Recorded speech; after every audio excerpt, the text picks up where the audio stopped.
ओम नमो भगवते वासुदेवाय नमः। स्वागत है आप सभी का मेरे भक्ति भावना यूट्यूब चैनल पर।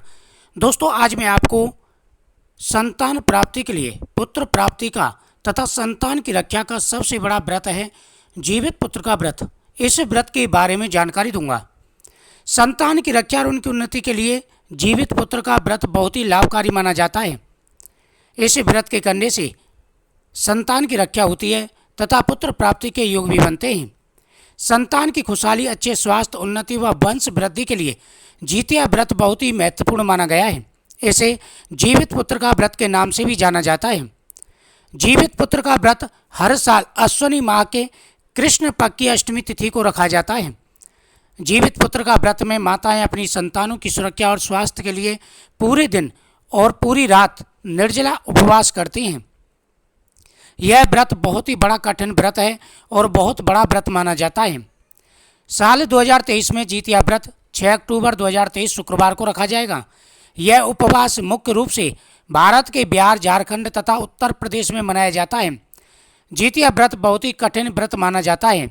इसमें व्रती को 24 घंटे का निर्जल व्रत रखना होता है। इस दिन पितृपक्ष की अष्टमी तिथि का श्राद्ध भी किया जाता है। इस दिन माता लक्ष्मी का व्रत भी होता है। महालक्ष्मी व्रत होता है जो धन और संतान के लिए माना जाता है। अश्विनी माह की कृष्ण पक्ष की अष्टमी तिथि 6 अक्टूबर 2023 को सुबह 6:34 पर शुरू होगी। अष्टमी तिथि का समापन 7 अक्टूबर सुबह 8:08 पर होगा। व्रत का पारण सुबह 8:08 के बाद 7 अक्टूबर को किया जाएगा। कहीं कहीं पर हो सकता है ये व्रत 7 अक्टूबर को भी रखा जाए, लेकिन ज़्यादा महत्व 6 अक्टूबर का है।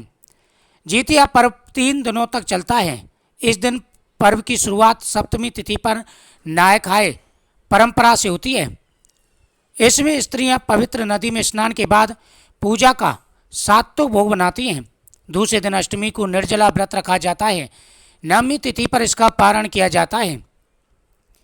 5 तारीख को नहाय खाए होगा, 6 तारीख को जितिया व्रत रखा जाएगा, 7 तारीख को पारण होगा। जीवित पुत्र का व्रत का संबंध महाभारत काल से है। जितिया व्रत के दिन स्नान के बाद स्त्रियां कुशा से वनी जीमुत वाहन भगवान की प्रतिमा के समक्ष धूप, दीप, चावल और पुष्प अर्पित कर विधि विधान से पूजा करते हैं। इसके साथ ही व्रत में गाय के गोबर और मिट्टी से चील और स्यारनी की मूर्ति बनाई जाती है। पूजा करते हुए इनके माथे पर सिंदूर से टीका लगाते हैं और पूजा में जीमुत बाण भगवान की पूजा की जाती है, जिसे जीवित पुत्र का व्रत कथा जरूर सुननी चाहिए। जो व्यक्ति इस दिन कथा का श्रवण करते हैं उनकी मनोकामना पूरी हो जाती है। यह व्रत बहुत बड़ा व्रत माना जाता है। इस दिन कई राशियां हैं जो बेहद ही भाग्यशाली रहने वाली हैं। इस दिन जो व्यक्ति माता लक्ष्मी तथा जीमुत वाहन की पूजा करते हैं उनके ऊपर सदा ही भगवान की कृपा बनी रहती है। यह व्रत 3 दिनों का होता है। 3 दिन यह व्रत चलता है। जितिया व्रत कठिन व्रतों में से एक होता है जिसके नियम पूरे 3 दिन तक होते हैं। यह निर्जल व्रत रखा जाता है, उतने ही इसके नियम भी होते हैं। जो व्यक्ति जीमुत वाहन की पूजा करते हैं तथा माता की पूजा करते हैं उनकी हर मनोकामना पूरी हो जाती है। इस दिन किए गए उपायन का विशेष लाभ मिलता है। इस दिन सूर्यदेव को अर्घ्य देना चाहिए, साथ ही व्रत का संकल्प करना चाहिए और संकल्प पूर्वक यह व्रत करना चाहिए। प्रदोष काल में गाय के गोबर से पूजा स्थल को लीपकर स्वच्छ करें, अच्छी तरह से साफ कर लेना चाहिए। जितिया में शालीवाहन राजा के पुत्र धर्मात्मा जीमुत वाहन की पूजा की जाती है। जीमुत वाहन की कुश निर्मित मूर्ति को जल या फिर मिट्टी के पात्र में स्थापित करें और पीले और लाल रुई से उन्हें सजाएं। धूप, दीप, अक्षत, फूल माला से उनका पूजन करें। इसके बाद महिलाएं संतान की दीर्घायु और उनकी प्रगति के लिए पूजा करें। पूजा के दौरान जीवित पुत्र का व्रत जरूर सुना जाता है। उसके बाद सूर्यदेव को अर्घ्य दिया जाता है। इस दिन किए गए पूजा पाठ का और व्रत का बड़ा महत्व होता है। इस दिन कई राशियों का योग बेहद ही शुभ बना हुआ है। इस दिन पीपल वृक्ष के नीचे दीपक जला के परिक्रमा करें। इस दिन माता लक्ष्मी के सामने चौमुखी दीपक जलाना चाहिए।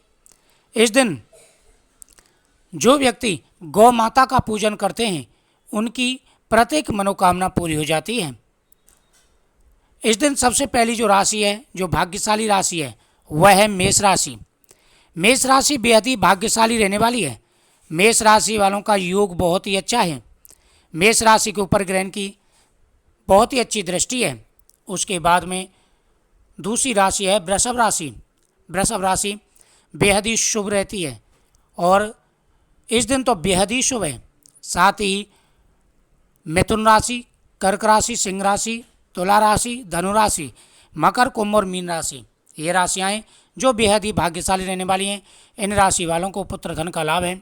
साथ ही सभी राशि वालों को आशीर्वाद प्राप्त होगा। महाभारत युद्ध के दौरान अश्वत्थामा के पिता की मौत का समाचार सुनकर बेहद नाराज हो गए थे। वे मन में बदले की भावना लेकर पांडवों के शिविर में गए। शिविर में 5 लोग सो रहे थे, जिसे अश्वत्थामा ने पांडव समझकर मृत्यु लोक पहुंचा दिया। मारे गए ये 5 लोग द्रौपदी की संतान कही जाती है।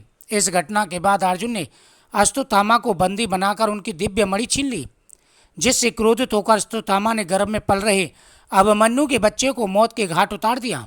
इसके बाद भगवान कृष्ण ने अभिमन्यु की पत्नी उत्तरा की अजन्मी संतान को अपने सभी पुण्य का फल देकर गर्भ में ही जीवित कर दिया।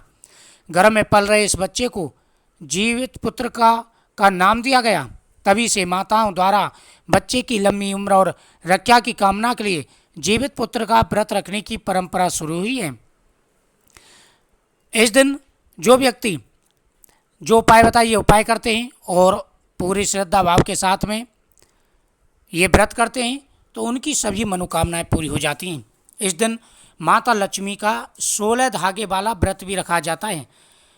कहते हैं कि 16 गांठ का वह धागा बड़ा ही पवित्र होता है। अगर उस धागे को माता लक्ष्मी के सामने समर्पित कर दिया जाए, उस धागे को माता लक्ष्मी के सामने समर्पित कर दिया जाए और फिर माता लक्ष्मी के सामने रखा हुआ एक धागा उठा कर के अपने घर पूरे साल रखा जाए तो उस घर में पुत्र धन की कभी कोई कमी नहीं रहती। किसी भी प्रकार का कोई दोष हो, किसी भी प्रकार की कोई परेशानी हो, सारी परेशानी और सारे दोष दूर हो जाते हैं। तो प्रत्येक स्त्री पुरुषों को सभी माताओं को अपने बच्चे के लिए यह व्रत अवश्य करना चाहिए। बहुत ही बड़ा व्रत है और बड़ा ही महत्व है इसका। इस व्रत के करने से सभी मनोकामनाएं पूरी हो जाती हैं। जीवन में आ रहे सारे कष्ट और परेशानियां दूर हो जाती हैं। वीडियो को शेयर करें, चैनल को सब्सक्राइब करें, कमेंट में ओम नमो भगवते वासुदेवाय नमः जरूर लिखें। भगवान की कृपा से आपकी सभी मनोकामनाएं पूरी होंगी, धन बढ़ेगा, सुख और समृद्धि बढ़ेगी, जीवन में आ रहे सारे कष्टों से मुक्ति मिलेगी। मुझे उम्मीद है आपको ये जानकारी अच्छी लगी कि वीडियो को ज़्यादा से ज़्यादा शेयर करें, चैनल को सब्सक्राइब करें।